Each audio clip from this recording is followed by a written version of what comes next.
Bab 161. Yue Bukun dan istrinya melirik Ling Hu Chong dan 6 dewa lembah persik pada saat yang sama, dan saling memandang lagi, memikirkan hal yang sama di dalam hati mereka. Ping Yizi berkata bahwa dia dipercaya untuk memberikan Chong dari apa katanya, orang yang menitipkannya memiliki status yang sangat tinggi dalam seni bela diri, jadi meskipun dia mengabaikan kepala sekolah Huasan, dia sangat sopan kepada murid sekolah Huasan yang mempercayakannya untuk merawat Chonger. Dia menyebut Biksu Buji, bajingan tua sialan, jadi dia tidak mungkin dipercayakan oleh Biksu Buji. Jika dulu, pasangan itu akan memanggil Ling Hu Chong pergi. Datanglah, tanyakan dengan hati-hati, tetapi pada saat ini, banyak renggangan tanpa sadar terbentuk antara master dan magang, dan keduanya tahu bahwa ini bukan waktunya untuk bertanya pada Ling Hu Chong. Nyonya Yue berpikir bahwa luka Ling Hu Chong tidak dapat disembuhkan bahkan dengan jari dokter pertama di dunia, dan berkata bahwa dia hanya memiliki waktu 100 hari untuk hidup. Dia merasa sedih dan tidak dapat menahan tangis. Angin sepoi-sepoi dan kapal melaju sangat cepat. Tempat berlabuh malam ini tidak jauh dari Lanfeng. Tukang perahu memasak makanan, dan semua orang hendak makan, ketika tiba-tiba seseorang di tepi pantai berkata dengan lantang, "Maaf, apakah para pahlawan sekolah Huasan ada di perahu ini?" Sebelum Yue Bukun sempat menjawab, Tao Zixian sudah mencengkeram berkata, 6 dewa Taogu dan semua pahlawan sekolah Huasan bergabung, ada apa? Pria itu dengan gembira berkata, tidak apa-apa, kami sudah menunggu di sini selama sehari semalam. Cepat, bawa ke sini. Lebih dari selusin, pria besar keluar dari gubuk di tepi bank dalam 2 baris, masing-masing memegang mereka semua memegang kotak pernis merah. Seorang pria dengan tangan kosong berbaju biru berjalan ke depan perahu, membungkuk dan berkata, atasan saya mengetahui bahwa pahlawan muda Ling Hu sedang tidak sehat, dan saya sangat khawatir. Seharusnya saya datang mengunjunginya di orang, tetapi sudah terlambat bagi saya untuk kembali. Merpati terbang menyampaikan surat, dan saya sangat prihatin tentang hal itu. Tolong kirimkan saya beberapa hadiah dari Filipina, dan tolong pahlawan muda Ling Hu menerimanya. Sekelompok pria besar berjalan ke haluan kapal dan meletakkan lebih dari 10 kotak di atas kapal. Ling Hu Chong bertanya-tanya, Yang Mulia, saya tidak tahu siapa itu. Ling Hu Chong malu dengan hadiah yang begitu murah hati. Pria itu berkata, pahlawan muda Ling Hu memiliki berkah yang besar, dan dia akan pulih secepat mungkin. Tolong jaga dirimu. Dia memberi hormat dan memimpin sekelompok pria besar untuk pergi sendirian. Ling Hu Chong berpikir dalam hati, aku tidak tahu siapa yang memberiku hadiah ini, tapi ini benar-benar aneh. Kelima dewa Taogu sudah lama tidak tahan, dan berkata serempak, buka dulu dan lihatlah. Tutup kotak vermilion lakuer diangkat, dan beberapa kotak diisi dengan makanan ringan yang lezat, beberapa dengan minuman seperti ayam asap dan ham, dan beberapa bahan obat yang berharga dan bergizi seperti ginseng, tanduk rusa, sarang burung, dan jamur putih. 2 kotak terakhir penuh dengan batangan emas dan perak kecil, jelas untuk bunga Ling Hu Chong di jalan, dikatakan sebagai hadiah Filipina, dan itu adalah uang yang cukup banyak. Ketika Taogu Wuxian melihat permen, manisan buah, dan camilan buah, mereka mengambilnya dan memasukkannya ke dalam mulut sambil berteriak, enak, enak. Ling Hu Chong mencari-cari di lebih dari selusin kotak. Siapa pemberi hadiah itu? Dan dia berkata kepada Yue Bukun, Guru, murid ini benar-benar tidak tahu sedikitpun. Pemberi hadiah sepertinya tidak jahat, juga tidak bercanda, dia berbicara. Dia mengambil beberapa makanan ringan, menghormati tuan dan istri terlebih dahulu, dan kemudian membagikannya kepada semua adik laki-laki dan perempuan. Yue Bukun melihat bahwa 6 dewa lembah persik telah memakan makanan tersebut, dan tidak ada yang salah dengan itu, dan sepertinya makanan tersebut telah diracuni. Maka dia bertanya kepada Ling Hu Chong, apakah kamu memiliki teman dari dunia yang hidup di daerah ini? Ling Hu Chong merenung sejenak, menggelengkan kepalanya dan berkata, tidak. Hanya suara tapal kuda yang terdengar, dan 8 kuda berlari kencang di sepanjang sungai, dan seseorang berteriak, apakah pahlawan muda Ling Hu dikirim oleh Huasan di sini? Keenam makhluk abadi dari lembah persik berteriak dengan gembira, ini. Apakah ada sesuatu yang baik untuk dikirim? Pria itu berteriak, pemimpin geng kami mengetahui bahwa Ling Hu Shaoxia datang ke Lanfeng, dan juga mendengar bahwa Ling Hu Shaoxia suka minum beberapa cangkir, jadi dia memerintahkan pria kecil itu untuk datang ke 16 altar anggur tua, dan datang ke sini secara khusus, tolong pesan minumlah di perahu Tuan Hu. 8 kuda itu berlari ke sekitarnya, dan mereka melihat dua kendi anggur tergantung di pelana masing-masing kuda. Beberapa guci wine bertuliskan, Extreme Tribute Wine, beberapa bertuliskan, Chen Nian Jiafen, dan beberapa lagi bertuliskan, Shaoxing Suang Yuan Red. 16 altar wine tampak berbeda. Ling Huchong merasa lebih bahagia ketika dia melihat begitu banyak arak yang lebih baik dari apapun yang bisa dia berikan padanya. Dia segera melangkah ke haluan, menangkupkan tangannya dan berkata, "Maaf, aku tidak tahu kamu anggota geng yang mana." "Siapa namamu, saudara?" Pria itu berkata sambil tersenyum. "Pemimpin geng kami telah berulang kali meminta untuk tidak menyebutkan nama geng kami kepada Xia Linghu muda." Pria tua itu berkata bahwa hadiah kecil ini terlalu sedikit, dan itu sangat memalukan untuk menyebutkan nama geng kita lagi. Dengan tangan kirinya dengan lambaian, para penumpang segera menurunkan sebotol anggur berkualitas dan meletakkannya di haluan. Yue Bukun menatap tajam ke 8 laki-laki di kabin, dan melihat bahwa mereka semua gesit, dengan toples arak di masing-masing tangan, dan melompat ke haluan perahu dengan lompatan ringan, keterampilan seni bela diri. Tetapi jelas mereka tidak sekte yang sama, tampaknya mereka adalah anggota geng yang sama, yang benar. Setelah 8 orang mengantarkan 16 altar arak ke haluan kapal, mereka membungkuk pada Ling Huchong lalu menaiki kudanya dan pergi. Ling Huchong berkata sambil tersenyum, "Guru, hal ini benar-benar aneh. Saya tidak tahu siapa yang membuat lelucon ini dengan muridnya dan mengirim begitu banyak altar arak." Yue Bukun merenung, "Mungkinkah Tian Bo Guang? Mungkinkah menjadi biksu Buji?" Ling Huchong berkata, "Benar, kedua orang ini bertingkah aneh, mungkin mereka tidak tahu." "Hei, 6 dewa lembah persik, ada banyak anggur enak di sini, apakah kamu mau minum?" 6 dewa lembah persik berkata sambil tersenyum. "Minum minuman, apakah ada alasan untuk tidak meminumnya?" Tao Genxian dan Tao Ganxian mengambil 2 toples anggur, menepuk segel lumpur, menuangkannya ke dalam mangkuk, dan itu benar-benar harum. Mereka berenam tidak sopan kepada Ling Huchong, jadi mereka hanya minum-minum. Ling Huchong pun pergi menuang mangkok, memegangnya di depan Yue Bukun, dan berkata, "Tuan, silakan dicoba, arak ini benar-benar enak." Yue Bukun mengernyit sedikit, dan berkata, "Iya." Lao Denwo berkata, "Tuan, Anda harus waspada terhadap orang lain. Saya tidak tahu siapa yang mengirim anggur ini, jadi bagaimana Anda tahu bahwa tidak ada yang aneh di dalamnya?" Yue Bukun mengangguk dan berkata, "Conger, lebih baik berhati-hati." Begitu Ling Huchong mencium aroma anggur yang lembut, dia tidak tahan lagi, dan berkata sambil tersenyum, "Murid ini sudah tidak hidup lama, tidak ada perbedaan antara beracun dan tidak beracun dalam hal ini, anggur." Berkata, "Anggur yang baik, anggur yang baik." Hanya seseorang di bank yang memuji dengan lantang, "Anggur yang baik, anggur yang baik." Ling Huchong mengangkat matanya untuk melihat dari mana suara itu berasal, dan melihat seorang laki-laki compang camping di bawah pohon willow cendekiawan itu, menggoyang-goyangkan kipas yang rusak di tangan kanannya, mengangkat kepalanya dan mengendus aroma arak yang melayang menjauh dari perahu, dan berkata, "Ini benar-benar arak yang enak." Ling Huchong tertawa dan berkata, "Kakak, kamu belum mencicipinya, jadi bagaimana kamu mengetahuinya? Apakah anggur itu baik atau buruk?" Cendekiawan itu berkata, "Begitu kamu mencium bau anggur, kamu harus tahu bahwa itu adalah anggur Samoto Fen yang telah disembunyikan selama 62 tahun. Apakah ada alasan untuk itu?" Ling Huchong puas dengan saran dari pria bambu hijau. "Jadi pengetahuan tentang minuman keras benar-benar luar biasa. Saya tahu itu adalah minuman keras Samoto Fen sekitar 60 tahun yang lalu, tetapi tidak mungkin untuk mengatakan apakah usianya kurang lebih 62 tahun. Saya kira sarjana ini mungkin melebih-lebihkan," tersenyum dan berkata, "Jika Anda tidak menyukainya, mengapa Anda tidak datang untuk minum?" Bab 162. Sarjana itu menggelengkan kepalanya dan berkata, "Kamu dan aku belum pernah bertemu satu sama lain. Kami bertemu secara kebetulan. Ketika kami mencium anggur, itu sudah mengganggu. Beraninya kita berbicara tentang anggur saudara lagi. Itu sama sekali tidak mungkin, benar-benar tidak mungkin." Ling Huchong tertawa dan berkata, "Di 4 lautan, setiap orang adalah saudara."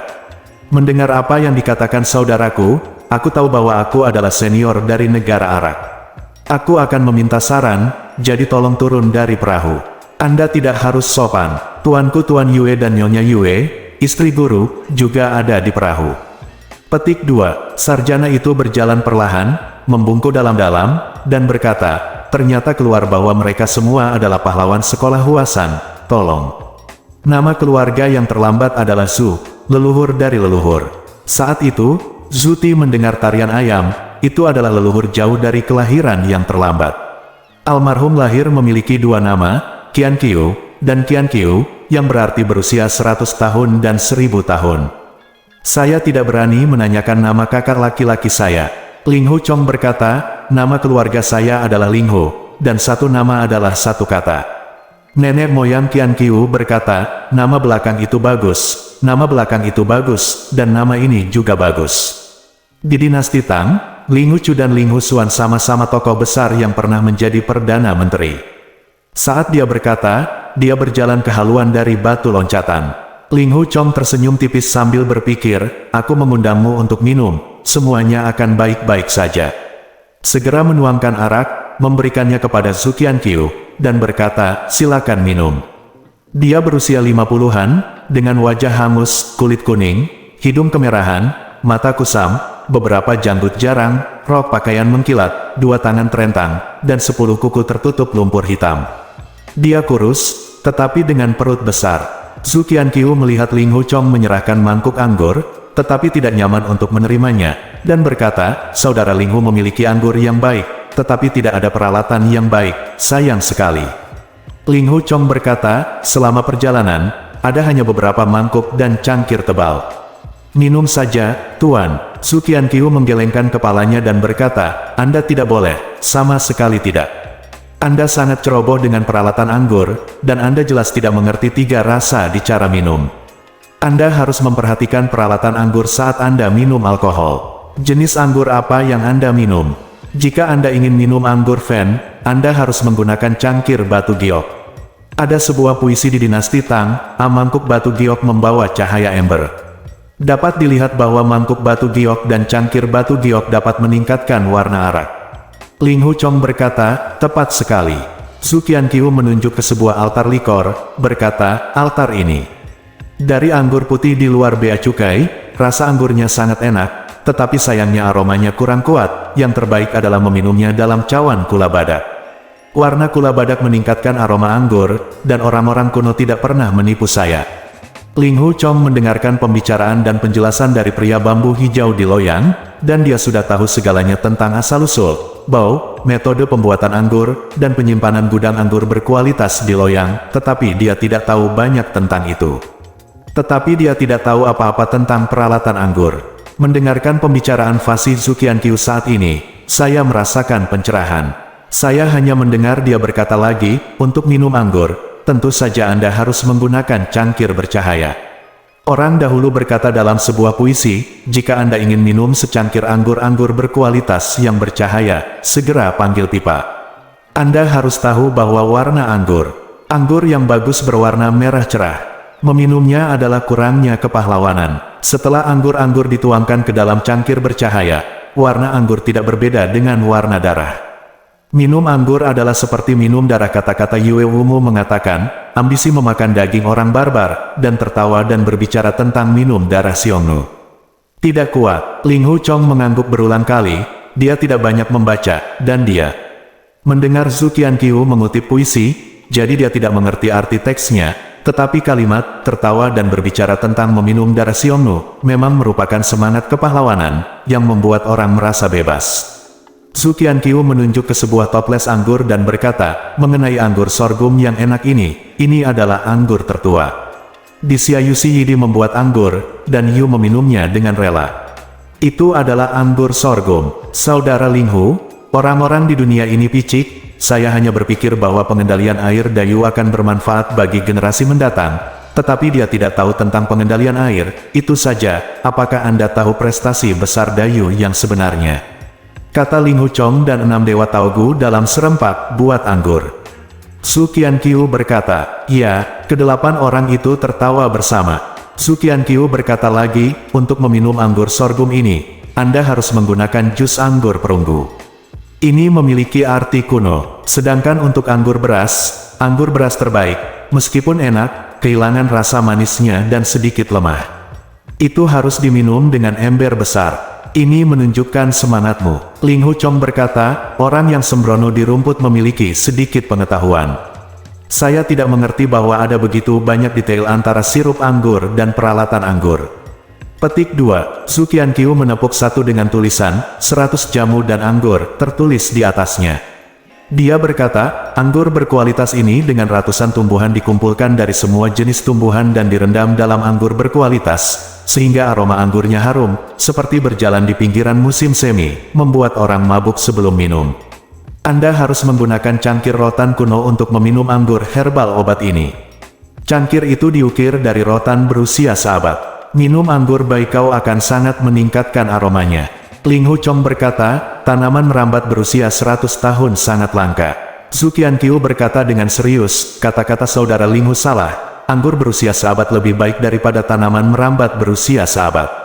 Jarang. Coba pikirkan, abad tanaman merambat tua dapat ditemukan di pegunungan terpencil dan pegunungan liar, tetapi anggur berusia berabad-abad, semua orang ingin minum, dan setelah satu kali minum, itu hilang. Cangkir anggur kuno, bahkan jika Anda meminumnya ribuan kali, itu adalah masih bagus. Sebuah cangkir rotan kuno. Ling Hu Chong berkata, tepat sekali. Saya bodoh, Tuan Cheng akan mengajarimu. Yue Bukun telah memperhatikan apa yang dikatakan leluhur Qianqiu, dan dia mendengar kata-katanya yang dilebih-lebihkan, tetapi mereka tidak masuk akal. Dewa dan yang lainnya mengambil altar anggur herbal dan menuangkannya ke seluruh meja, tidak memperlakukannya sebagai anggur yang sangat berharga. Meskipun Yue Bukun tidak suka minum, dia bisa mencium aroma anggur, sangat lembut, dan tahu bahwa itu memang anggur terbaik. Sayang sekali 6 dewa abadi lembah persik merusaknya seperti ini.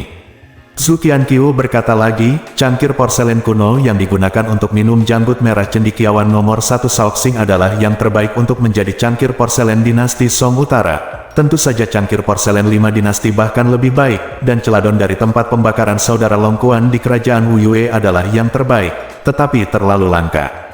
Cangkir porselen dari dinasti Song Selatan hampir tidak dapat digunakan, tetapi sudah menurun. Adapun porselen Yuan, itu tidak dapat dihindari vulgar. Bagaimana kalau meminum altar pir ini anggur bunga? Maka Anda harus menggunakan cangkir zamrud. Bai Letian Hangzhou Chunwang Potri Cloud. Lengan merah menenun sutra untuk memuji batang kesemek, dan bendera hijau dijual anggur memanfaatkan bunga pir. Pikirkan tentang hal ini. Restoran Hangzhou menjual anggur bunga pir ini di tepi danau barat. Ada pohon kesemek di sebelah restoran, tangkai bunga menggantung seperti pemerah pipi, bendera hijau yang menggantung seperti hijau zamrud yang menetes, warna merah cerah dan hijau zamrud, membuat anggur bunga pir sangat energi. Sedangkan untuk meminum anggur embun giok, Anda harus menggunakan gelas kaca. Anggur embun giok seperti mutiara dan gelembung halus, dan disajikan dalam gelas kaca transparan. Hanya dengan meminumnya Anda dapat melihat kecantikannya. Bab 163. Tiba-tiba terdengar suara seorang wanita berkata, "Dodudu, membual." Orang yang berbicara adalah Yue Lingshan. Dia mengulurkan jari telunjuk kanannya dan menggaruk pipi kanannya. Yue Bukun berkata, "Saner tidak mungkin tidak masuk akal. Apa yang dikatakan Tuan Su ini sangat masuk akal." Yue Lingshan berkata, "Apa yang begitu masuk akal? Minumlah beberapa gelas anggur untuk menghibur kesenangan. Itu saja, minum sepanjang hari dan malam, dan ada begitu banyak hal khusus, bagaimana mungkin?" Tindakan seorang pahlawan. Zhu Qianqiu menggelengkan kepalanya dan berkata, "Gadis ini salah. Liu Bang, Kaisar dinasti Han, apakah dia seorang pahlawan? Jika dia tidak mabuk dan membunuh ular putih dengan pedangnya, bagaimana dia bisa menjadi dinasti Han? Apakah Fan Kui orang yang baik?" Pada perjamuan Hongmen hari itu, Jenderal Fan memotong dagingnya dari perisainya dan minum dalam pertarungan besar. "Bukankah dia orang yang kuat?" Ling Hu Chong tertawa dan berkata, "Karena kamu tahu bahwa ini adalah arak yang enak, kamu juga mengatakan bahwa seorang pahlawan bukanlah orang yang baik." "Huan, tapi kenapa tidak? Apakah Anda tidak meminumnya?" Zhu Qianqiu berkata, "Saya katakan sebelumnya bahwa jika tidak ada bejana yang baik, anggur yang baik akan sia-sia." Tao Ganxian berkata, "Anda berbicara tentang cangkir zamrud dan cangkir bercahaya. Bagaimana bisa ada seperti itu di dunia? Menanam gelas anggur, bahkan jika ada, hanya ada satu atau dua, dan siapa yang bisa menyiapkannya bersama?" Zhu Qianqiu berkata, "Tentu saja seorang sarjana halus yang memperhatikan mencicipi anggur memilikinya. Seperti Anda, seperti ternak yang minum dari keledai, wajar jika tidak ada cangkir tebal mangkuk tebal dapat digunakan. Tao Yexian berkata, apakah Anda seorang sarjana yang halus? Su Qianqiu berkata, jika Anda berbicara terlalu banyak, jika Anda berbicara lebih sedikit, ada keanggunan tertentu.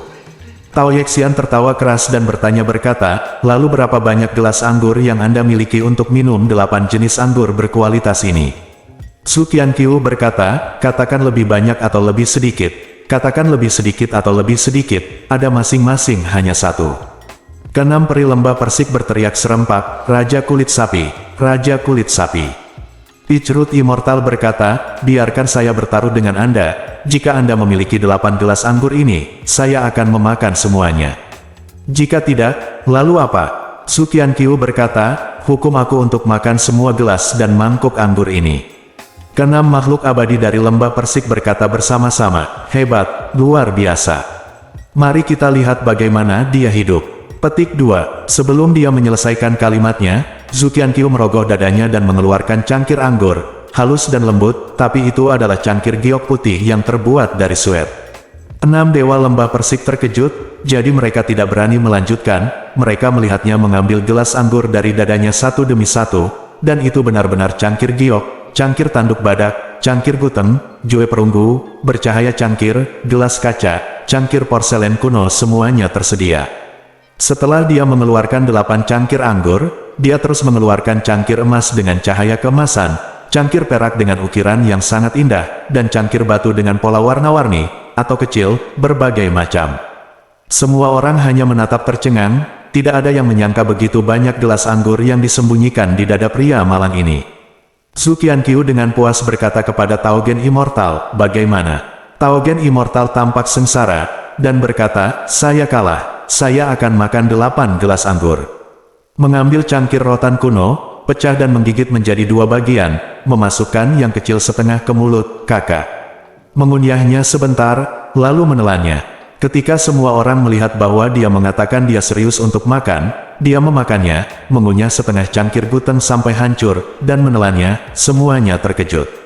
Segera setelah Tao Gengxian mengulurkan tangannya, dia pergi untuk mengambil cangkir kula badak lagi, dan Su Qianqiu menarik tangan kirinya untuk memotong pembuluh darahnya. Tangan kanan Tao Gengxian tenggelam, dan dia malah mengambil pergelangan tangannya, jari tengah Su Qianqiu menjentikkan ke arah telapak tangannya. Tao Gengxian menarik tangannya dengan heran, dan berkata, kamu tidak akan memberikannya kepadaku. Su Qianqiu berkata, aku sudah mengambilmu. Gelas anggur 8 milikku ini, bahkan jika kamu sudah memakannya. Aku tidak tahan berpisah dengan keganasanmu. Semua orang tertawa lagi. Pada awalnya, Yue Lingshan sangat takut dengan 6 dewa lembah persik, tetapi setelah bergaul dengan mereka untuk waktu yang lama, melihat bahwa mereka tidak menunjukkan tampilan yang galak, tetapi bertingkah lucu dan ramah, dia dengan berani berkata kepada Taogen Immortal, hei, apakah cangkir guteng ini enak? Pichroot Immortal menjilat bibirnya dan mendecakkan lidahnya, dan berkata dengan keras, ini sangat pahit, apa yang bisa saya makan? Su Qianqiu mengerutkan kening, dan berkata, saya memberi Anda cangkir guteng, yang merusak acara saya. Sayangnya, tanpa cangkir guteng, cangkir apa yang harus saya gunakan untuk minum anggur baikau ini? Saya harus menggunakan cangkir kayu, selesai segera. Dia mengeluarkan handuk dari sakunya, mengambil setengah dari cangkir rotan kuno yang digigit oleh peri akar persik dan menyekanya sebentar, lalu mengambil cangkir cendana, dan menyeka bagian dalam dan luar. Tangan handuk hitam dan basah, jadi tidak masalah jika tidak dibersihkan, tetapi setelah dibersihkan seperti itu, jelas menjadi semakin kotor. Setelah menyekanya untuk waktu yang lama, dia meletakkan cangkir kayu di atas meja dalam barisan 8, meletakkan sisa cangkir emas dan perak ke dadanya, dan kemudian menuangkan 8 jenis anggur berkualitas, termasuk Fenjiu, anggur, dan arak Shaoxing, masing-masing menjadi 8 gelas. Sambil menarik napas panjang, dia berkata kepada Ling Hu Chong, kakak Ling Hu, minumlah 8 gelas arak ini satu persatu, dan kemudian aku akan minum 8 gelas bersamamu. Mari kita cicipi dengan hati-hati dan lihat bagaimana perbandingannya dengan arak yang kamu minum sebelumnya.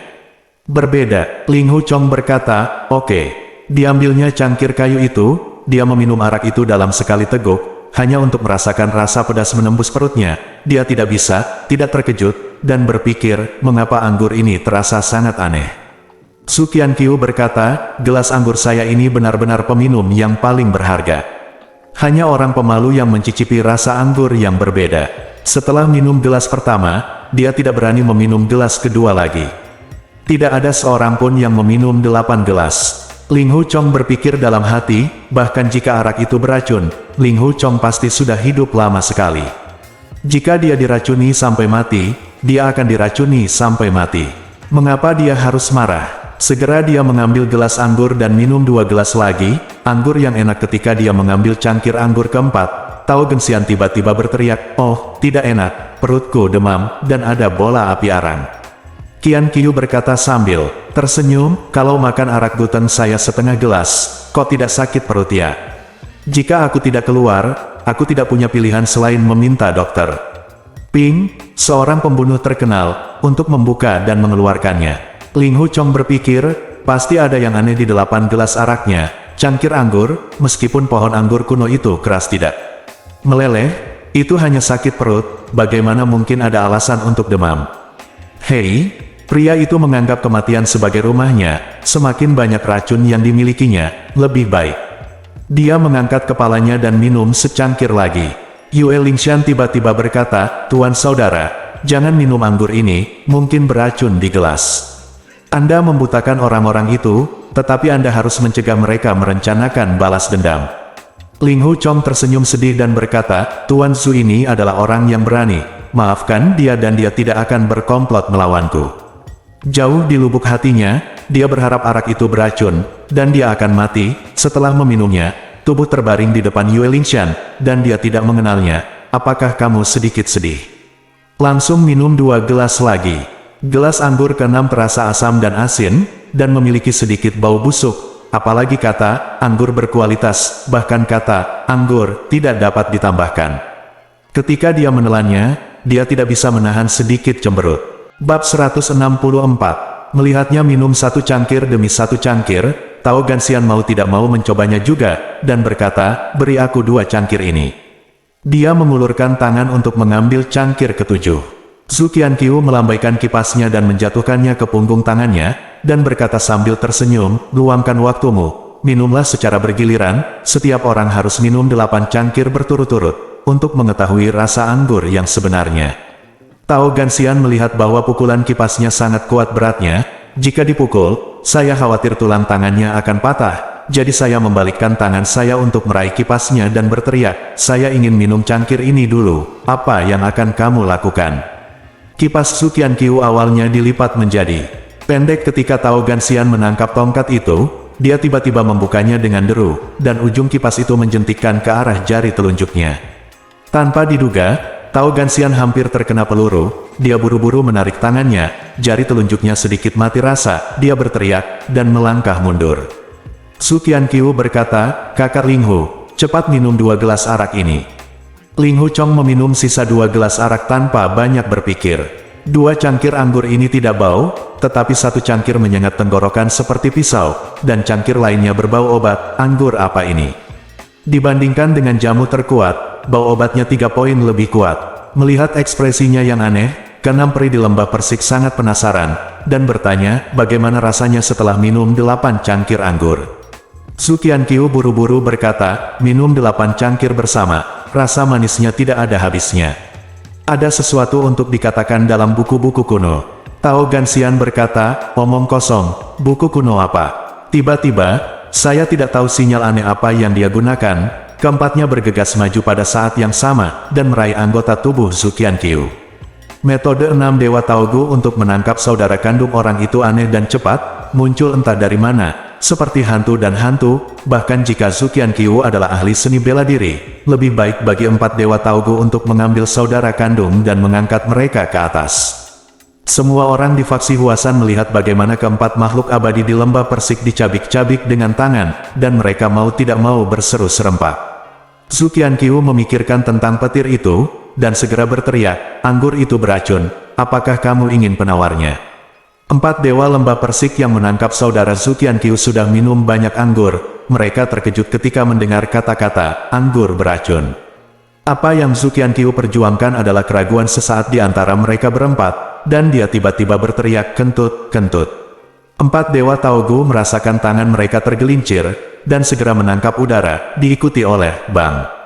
Dengan suara keras, sebuah lubang besar menembus atap perahu, dan Zhu Qianqiu menerobos atap dan melarikan diri tanpa mengetahui kemana dia pergi. Peri akar persik dan peri cabang persik tidak memiliki apa-apa di tangan mereka, tetapi peri bunga persik dan peri daun persik masing-masing memiliki kaos kaki bau dan sepatu berlumpur di tangan mereka.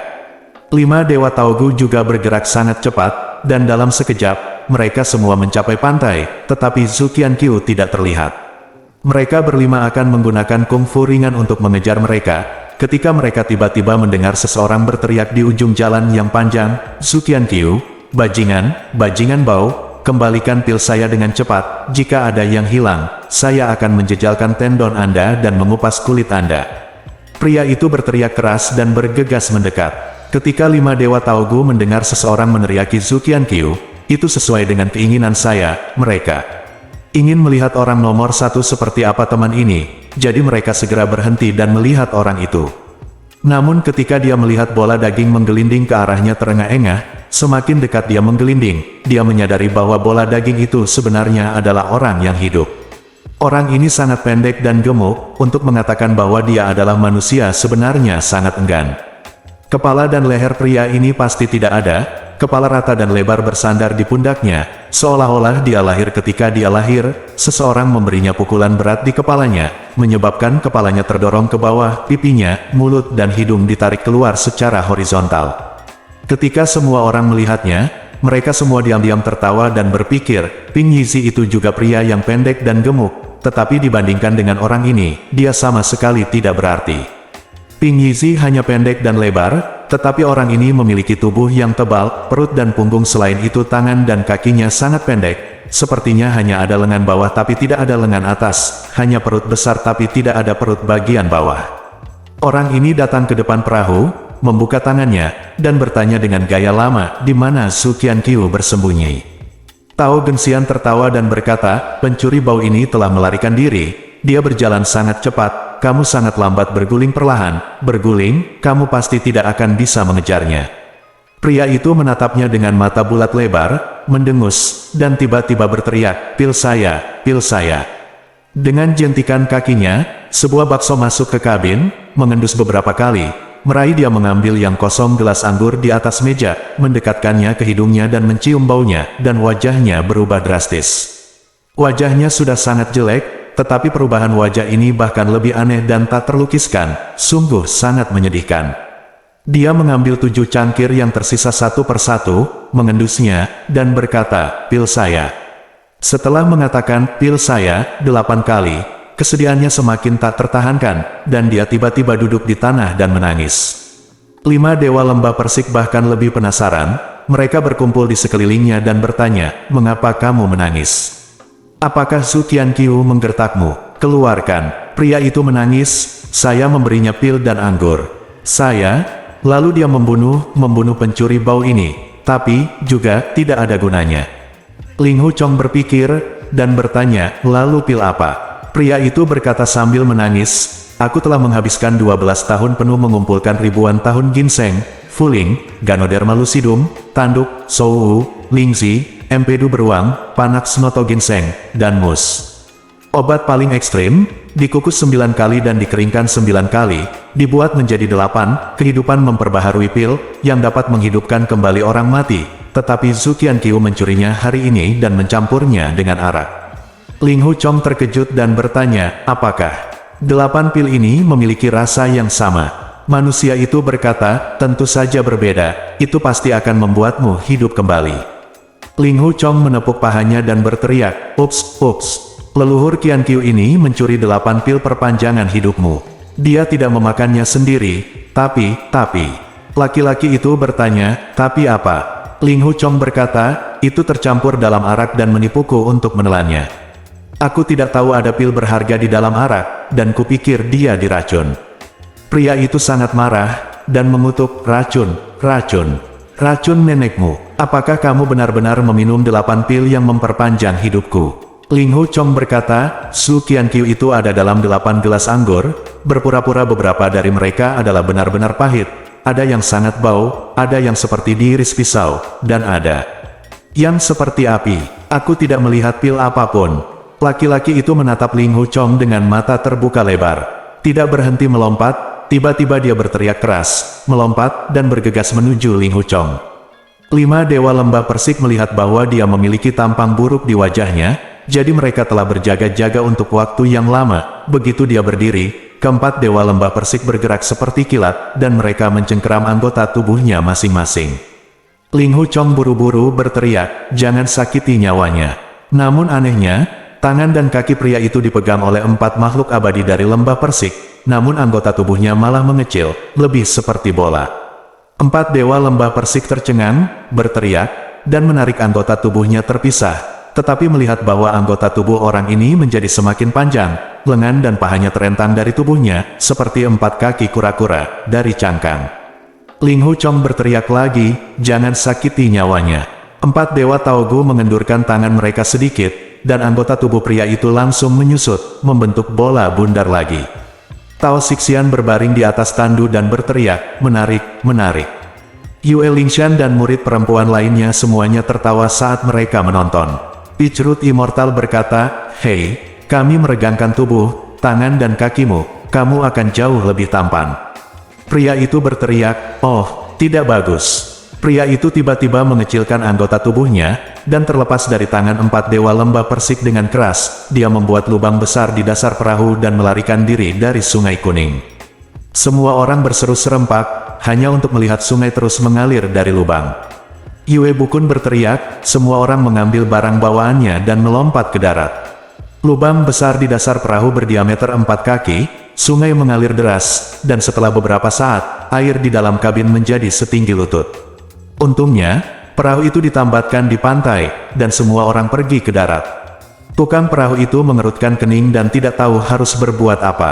Ling Hu Chong berkata, kamu tidak perlu khawatir, berapa harga perahu ini, kamu bisa membayarnya 2 kali. Hatinya sangat aneh, aku belum pernah bertemu dengan leluhur Qian Qiu itu, mengapa dia mencuri barang seperti itu? Obat yang berharga untuk mengelabui saya agar meminumnya. Dengan sedikit keberuntungan, saya merasa dantiannya panas, tetapi 8 ki dalam tubuh masih bertentangan dan tidak dapat berkumpul. Bab 165. Pada saat itu, Lao Denwo pergi untuk menyewa perahu lain dan memindahkan semuanya. Ling Hu Chong mengambil beberapa batangan perak dari orang tak dikenal, dan memberi ganti rugi kepada tukang perahu yang menabrak bagian bawah perahu. Yue Bukun merasa ada banyak orang aneh di daerah itu, tujuan mereka tidak diketahui, dan hal-hal aneh terjadi satu demi satu, lebih baik meninggalkan tempat yang salah ini secepatnya. Tetapi hari sudah gelap dan sungai sedang deras, jadi tidak nyaman berlayar di malam hari, jadi dia harus istirahat di perahu. 5 dewa lembah persik meleset 2 kali, melarikan diri oleh Zhu Qianqiu dan tukang bakso berturut-turut. Itu adalah hal yang langka dalam hidup. 6 bersaudara membual tentang diri mereka sendiri, mencoba yang terbaik untuk menaruh emas di wajah mereka, tetapi tidak peduli bagaimana mereka membenarkan sendiri, seseorang akan menjadi kritis. Mereka berenam minum sebentar dan kemudian tertidur. Yue Bukun berbaring di kabin, mendengarkan aliran sungai di tepian, berpikir seperti air pasang. Setelah sekian lama, dalam keadaan linglung, tiba-tiba dia mendengar suara langkah kaki di pantai, mendekat dari kejauhan, dan segera duduk dan melihat keluar melalui jendela perahu. Di bawah sinar bulan, saya melihat 2 sosok berlari dengan cepat, salah satunya tiba-tiba mengangkat tangan kanannya, dan keduanya berdiri diam beberapa meter jauhnya.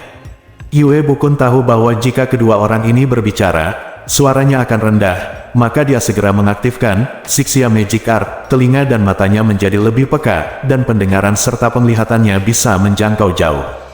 Dia hanya mendengar satu orang berkata, perahu ini. Setelah orang tua menyewa perahu, saya sudah menandainya di kanopi, jadi tidak akan ada kesalahan. Orang lain berkata, oke, ayo pergi dan lapor ke Tuan. Kakak senior, kapan akan kita mengikuti gerbang 100 obat? Golongan Huasan telah membentuk balok. Mengapa para master mencegat mereka dengan gembar-gembor yang begitu besar? Yue Bukun terkejut ketika mendengar kata gerbang 100 obat, sedikit gemetar, dan menjadi tenang. Turun sedikit efektivitas keterampilan sihir Sixia berkurang, dan hanya satu orang yang berkata, tidak untuk mencegat, Tuan dipercayakan oleh orang lain, dan mereka berhutang, untuk menanyakan tentang seseorang, tidak. Orang itu suara pidatonya sangat rendah, dan saya tidak dapat memahaminya sebentar-sebentar.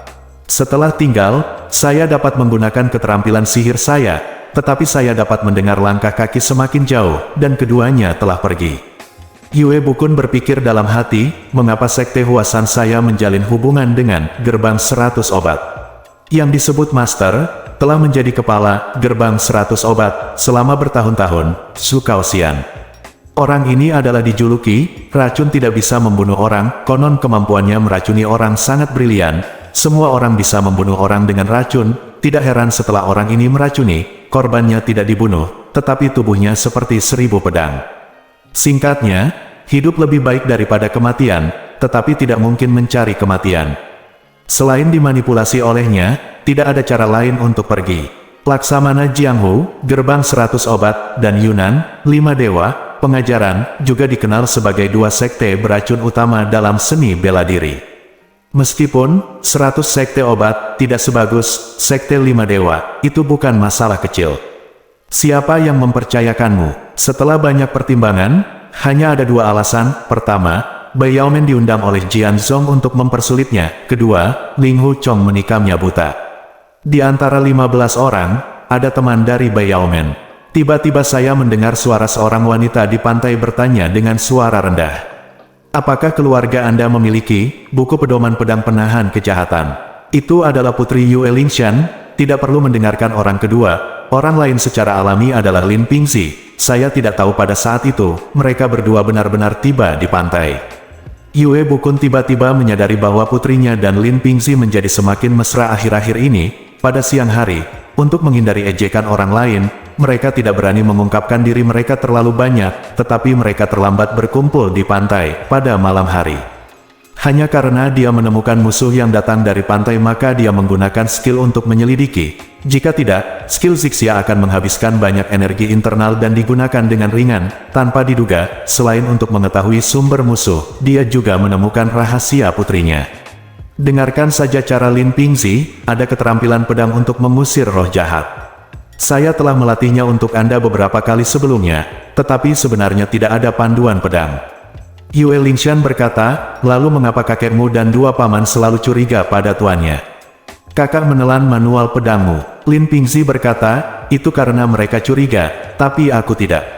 Yue Lingshan berkata, kamu orang baik, biarkan orang lain curiga pada nama Anda, tetapi Anda sendiri tidak curiga sama sekali.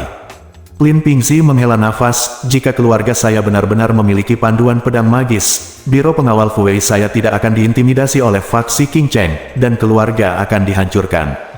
Yue Lingshan berkata, ini juga masuk akal. Maka kakek dan pamanmu benar. Kakak laki-laki mencurigakan, mengapa kamu tidak menjelaskannya untuknya? Lin Pingzi berkata, aku tidak mendengar kata-kata terakhir apa yang dikatakan orang tuaku, jadi aku tidak punya cara untuk menjelaskannya. Yue Lingshan berkata, dengan cara ini, bagaimanapun juga, aku sedikit curiga. Lin Pingzi berkata, jangan mengatakan hal seperti itu, jika kamu memberitahu kakak laki-laki, tidakkah kamu akan melukai kesetiaan teman sekelasmu? Yue Lingshan mencibir, dan berkata, tapi kamu memiliki begitu banyak kepura-puraan. Jika kamu curiga, kamu akan curiga, jika kamu tidak curiga jika itu aku akan bertanya langsung kepada kakak senior. Dia berhenti, dan kemudian berkata, sikapmu benar-benar mirip dengan ayah. Kalian berdua curiga terhadap kakak senior, dan Anda mencurigainya. Saya diam-diam mengambil manual pedang keluarga Anda. Lin Pingzi menyela dan bertanya, Tuan juga curiga. Yue Lingshan mencibir dan berkata, jika Anda sendiri tidak curiga, mengapa Anda menggunakan kata juga? Saya mengatakan bahwa Anda dan ayah memiliki kepribadian yang persis sama. Hanya bekerja keras di perut Anda, tetapi jangan mengucapkan sepatah kata pun. Fraksi Huasan berteriak, jangan wajah anjing pria dan wanita. Omong kosong. Ling Hu Chong adalah seorang pahlawan, panduan pedang omong kosong macam apa yang kamu inginkan. Kamu berbicara buruk tentang dia di belakang punggungnya, aku akan menjadi yang pertama untuk mentolerirnya. Kata-katanya terdengar dari jarak puluhan kaki. Tidak hanya perahu di sungai, semua penumpang terbangun dari mimpi mereka, dan bahkan burung-burung tua di puncak pohon di tepi sungai membuat keributan. Setelah itu, sesosok besar melompat keluar dari perahu, bergegas menuju Lin Pingzi dan Yue Lingshan. Lin dan Yue tidak membawa pedang ketika mereka pergi ke darat, mereka buru-buru merentangkan tinju dan tendangan mereka untuk bertahan. Begitu Yue Bukun mendengar pria itu berteriak, dia tahu bahwa orang ini memiliki energi dalam yang besar, dan lompatannya menunjukkan bahwa energi luarnya juga sangat besar. Melihatnya menyerang putrinya, dia berteriak putus asa, bawahanku telah ampun. Dia melompat keluar jendela dan juga melompat ke arah pantai. Ketika dia berada di udara, dia melihat raksasa itu mencengkeram kerah Lin Pingzi dan Yue Lingsan dan bergegas maju. Yue Bukun kaget, begitu kaki kanannya jatuh ke tanah, dia langsung menghela napas, dan menusuk punggung pria itu dengan pedang panjang di tangannya. Pelangi putih menembus matahari, sosok pria itu sangat kekar, dan langkah kakinya juga sangat besar. Setelah mengambil satu langkah, pedang Yue Bukun menembus udara, dan segera dia melemparkan pedang Zongping lainnya ke depan. Raksasa itu melangkah maju, dan pedang itu menembus udara lagi. Yue Bukun mengeluarkan peluit yang jelas, dan berteriak, hati-hati. Dengan gerakan angin membawa kesegaran, dia menikam dengan cepat, melihat ujung pedang itu tidak lebih dari 1 kaki dari rompinya. Tiba-tiba ada angin kencang, seseorang mendekatinya dan menjulurkan 2 jari ke arah matanya. Bersambung.